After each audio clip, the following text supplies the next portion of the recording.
Welcome to the brand new set for the Kill Count, where we tally up the victims in all our favorite horror movies. I'm James A. Janice, and I literally just realized that I'm standing in front of like the best part of the set. I spent hours setting all this stuff up, and this part's probably my favorite, with little Leppy Boy and his little pot of gold and all these action figures, but whatever, guess I'm just gonna stand in front of all that cool shit for all the kill counts going forward. Today I'm looking at The Prowler, released in 1981. The Prowler is a very basic early 80s slasher, the kind that flooded the genre in the wake of Friday the 13th. In fact, director-producer Joseph Zito would go on to direct my favorite Friday film, The Final Chapter, which was, of course, the fourth film in a series of 12. With a plot similar to My Bloody Valentine's and a pacing similar to The Mutilators, The Prowler has all the usual issues that make slashers one of my least favorite subgenres. It moves at a glacial pace through shots and scenes that feel endless, like they're just there to pad out the runtime, and the acting for these cardboard characters is sometimes exceptionally bad. What's worse, there are multiple subplots that go absolutely nowhere and are dropped without any explanation. Despite a capable final girl and a halfway decent tone, The Prowler probably would have been consigned to the waste bin of history, like so many other slashers of its time, if not for the splat-tastic special effects done by makeup master Tom Savini, who has sometimes cited this movie as his greatest work. His effects somewhat salvage what would be an otherwise wholly unremarkable movie. And because we're gonna be looking at the Savinster's work, I had to grab a sponsor for this episode. You already know that Manscaped has tools to keep your body hair trimmed, but now they've got a package that'll up your smell game as well. It's the all-new Crop Care Kit, which includes the Crop Preserver Ball Deodorant,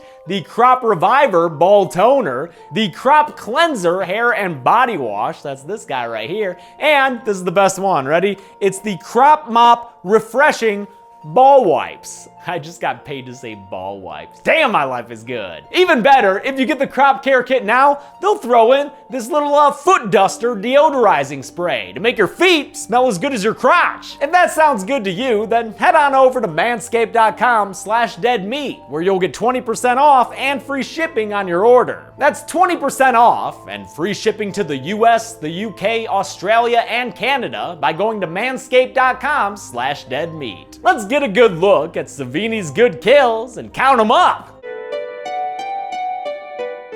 The movie begins with a newsreel. A narrator talks about these 15,000 Nazi killers who have won the war and are finally coming home, though not always to the same life they left behind. For others, the GIs of the Dear John letters, it means starting over, replacing what they have lost. For anyone who didn't know, since I sure as hell didn't, a Dear John letter is traditionally when a soldier's girlfriend breaks up with him by mail. Usually because she's found another lover, but sometimes just because he's been gone too long. That seems to be the case for this one, sent by a girl named Frances Rosemary Chatham, who's never been afraid to add flourish to her signature. The year is 1945. A few weeks after V-Day, and though the Pacific Theater still rages on, that's not gonna stop Pritchard College from celebrating its graduation at this dope-ass building, which in real life is the Inn of Cape May. The Prowler takes place in Avalon Bay, California, but it was filmed in Cape May, New Jersey, which may help contribute to its Friday the 13th-like feel. The graduation dance is full of teenage soldiers and sailors who are happy to be alive and not all disappeared like Glenn Miller, who the dance's MC honors by name before striking up a song about a college football trophy. Little brown jug.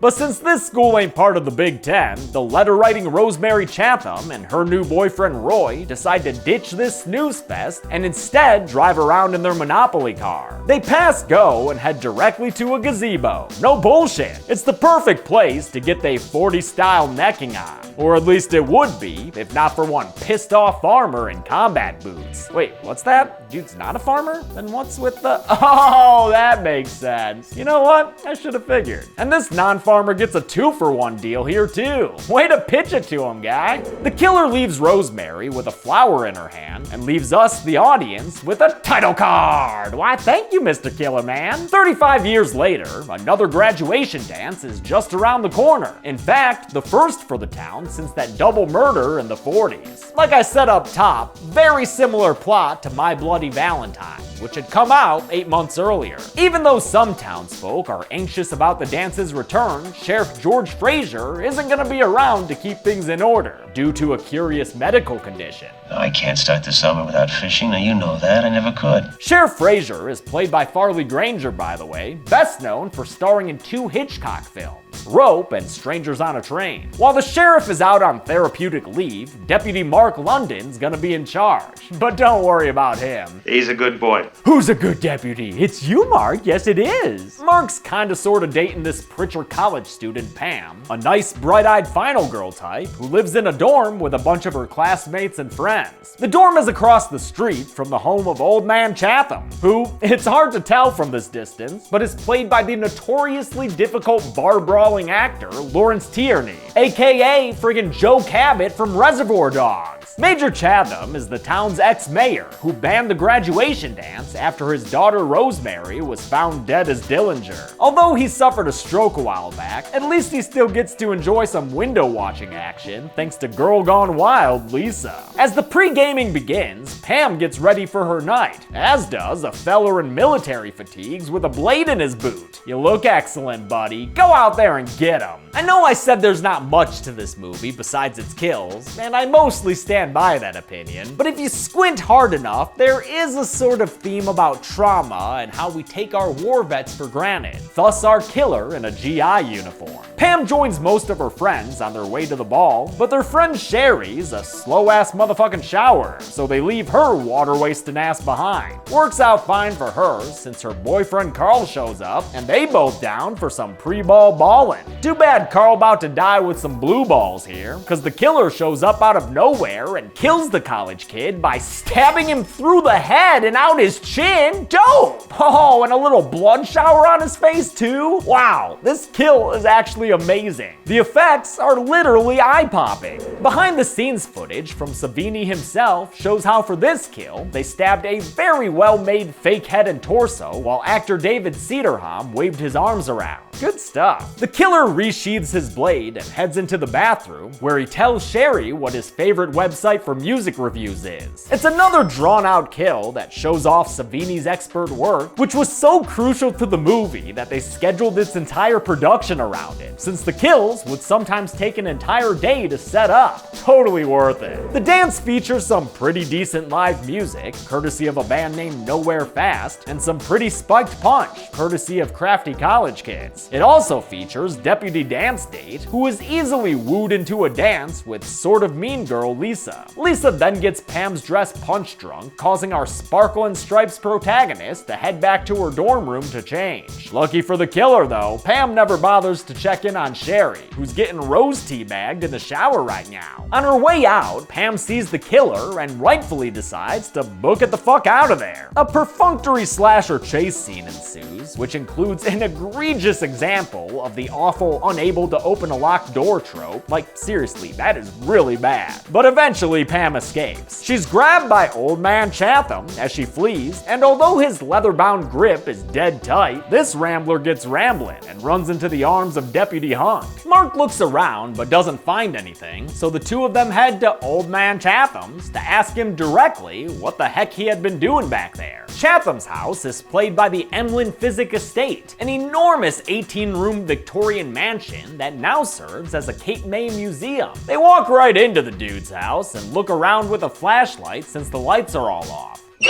Yo, wait, what was that? You can't just cut to random shots of the killer movie. Where's that guy supposed to be? I don't know, he's walking around with a pitchfork somewhere, while Pam stares at a picture of Rosemary, and Mark goes off on his own to look for, who are you guys looking for again? Major Chatham? Major Chatham? Major Chatham! Oh yeah, Major Chatham. Thanks for the constant reminders. Major Chatham! He doesn't find Chatham, since that plotline's just a red herring that's about to be dropped, so the two of them head back to the dance. They tell the dance's chaperone, Miss Allison, about the dude who chased Pam around the dorm, so she announces it to all the students in attendance. A Prowler has been seen around the campus. Because of that lurking movie title, the students are all ordered to stay inside, but party girl Lisa took off before the announcement, so she's outside right now, enjoying a nice little swim in her underwear. Honestly, shocked she's not skinny dipping. When she's just about done with her panty-clad pool sesh, she finds that she's not alone. The Prowler has decided to join her in the water, and boy is he one shitty lifeguard. That don't look like any CPR I've ever seen, buddy. And it's mouth to mouth, not blade to neck. As the pool water turns red, Lisa dies in the impressively graphic nature standard for most of these kills. Lisa's kill started with that kick to the face, which was done by putting a rubber leg on Tom Savini's arm that he then swung towards the camera. The Prowler's killer was played by both Savini and assistant director Peter Giuliano,